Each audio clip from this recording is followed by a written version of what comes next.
2024. gada 18. februāris. Visu dienu spīdēja saulīte. Pēc iekšējām sajūtām, ka ir pavasaris, bet ārā bija tomēr augsts. Te mēs varam redzēt, mani saules paneļi dienas laikā saražoja 16,6 kWh. Bet tīklā nodeva 10,63 kWh. Jā, maz, bet tas viss ir atkarīgs no maniem saules paneļiem, kā man viņi ir uzstādīti attiecībā pret sauli, leņķis, varbūt izvietojums nav tāds, bet jebkurā gadījumā 10,63 kWh tīklā es esmu nodevis, tātad uzkrājis pats sev.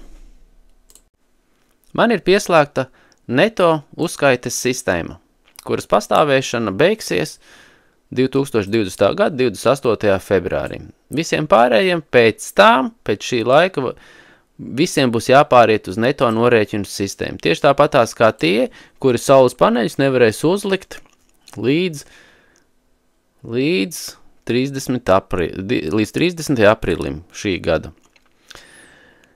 Mēģināšu šodien parādīt, kāda tad būtu, ja man nebūtu uzskaites sistēma, bet būtu neto norēķinu sistēma.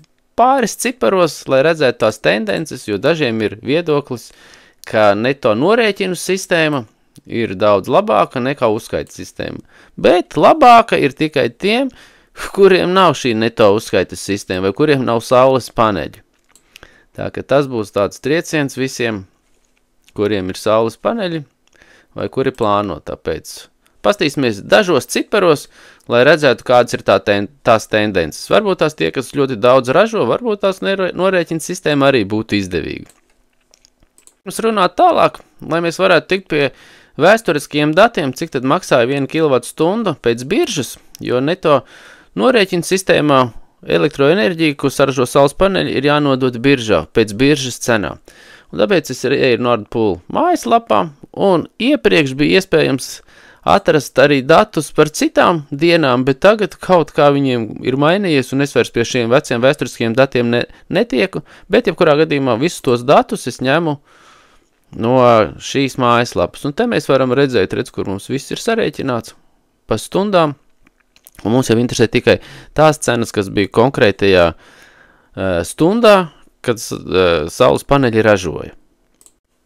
Šeit es esmu uztaisījis mazu tabuliņu, izvērtējot to, cik daudz man ir saules paneļi sastrādājuši, un te mēs redzam pagājušā gada 21. maijs, kad saules paneļi man ir strādājuši un saražojuši 50,41 kWh, tātad es nodevu tīklā, uzkrāju, un tad ziemā vai tad, kad saule nespīdējas, viņas varēju izmantot.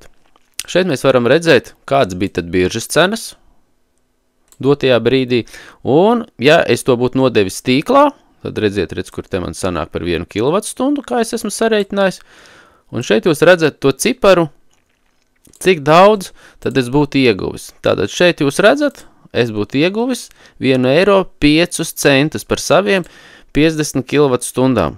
Bet ņemot vērā, ka tajā laikā pagājušo gadu man bija, es pirku no elektroenerģijas sniedzēja elektroenerģiju par 23 centiem, plus par piegādi, man tas viss izmaksāja uzkrājoties, ja es pārvedu.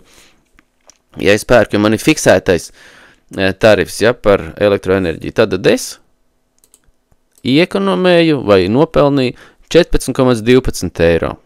Redzam starpību. Paņēmu tieši tādā pašā veidā arī 22. maiju pagājušo gadu. Un mēs redzam, atkal 52 kWh man ir saražojušas. Naudas izteiksmē, ja man tas ir 28 centi, ko es būtu pircis, jo to es ieliku atdevu tīklā. Te ir 14,64 eiro, bet šeit izejot no biržas cenām, te mums ir par 1 kWh, es būtu nopelnījis, ja būtu neto norēķinu sistēma, 6,24 eiro. Man liekas, tāpat tā starpība ir. Pēc tādas pašas schēmas es paskatījos arī vasaras vidū, kā man ražoja saules paneļi, redzam, dienu 52,5 3,99 kWh man saražoja, atkal izejot no stundām, no biržas cenām, ja es būtu nodevis biržā, būtu nopelnījis 3,38 eiro. Bet šī gadījumā mēs redzam, ka man tas viss uzkrājums izmaksā jau gandrīz 15 eiro. Ņemot vērā, ka man ir neto uzskaites sistēma. Un tagad atgriežamies pie 18. februāra. Kā es teicu, saulaina diena man te bija. Ar šo gadu man jau elektroenerģijas cena ir noslēgta par līgumu par 13 centiem, tātad kopā ar piegādi būs 18 centi. Un šeit mēs redzam kilovatstundas šajā vienā dienā, ko es esmu nodevis, tas ir 10,63 kWh, ko es nodevu tīklā, ko es vēl varētu līdz 1. martam izmantot. Paskatāmies, cik tas būtu naudas izteiksmē, ņemot vērā, ka 1 kWh maksā 18 eiro centi. Tad, ja mēs nodotu tīklā, tad es dabūtu tikai 10 centus. Šeit es saliku visus ciparus kopā par tiem, kuriem es runāju, un šeit jūs varat redzēt, ka neto norēķina sistēma man nav izdevīga, jo es iegūstu tikai 24% salīdzinājumā ar uzkrājumu sistēmu. Es domāju, ka tendence te ir redzama, un tiem, kuriem ir fiksētā elektroenerģijas piegāde, par fiksēto cenu noteikti nekas savādāks ir nebūtu. Protams, varbūt visādīgi tiem, kuriem ir biržas cena par elektroenerģiju, tiem iespējams šis vispārībā nekādu lomu nespēlēs. Bet jebkurā gadījumā manā izpratnē šīs zaļais kurs, ja nav valsts atbalsts šajā sakarā, ir diezgan neizdevīgi. Un es domāju, ka saules paneļus tagad uzlikt, tur bišķīt ir jāpadomā. Vai tas ir tā vērts? Protams, ja mēs skatāmies no vispārējā godīguma, tad, protams, ka šī sistēma attiecībā pret tiem, kuriem saules paneļi nav, kas elektroenerģiju tikai pērk, noteikti norēķina sistēma būs viņiem patīkamāk redzēt, jā. Tas man arī ir viss. Ceru, ka šo tendenci man izdevās parādīt. Visiem veselību, veiksmi, līdz nākamajai reizei. Ātā!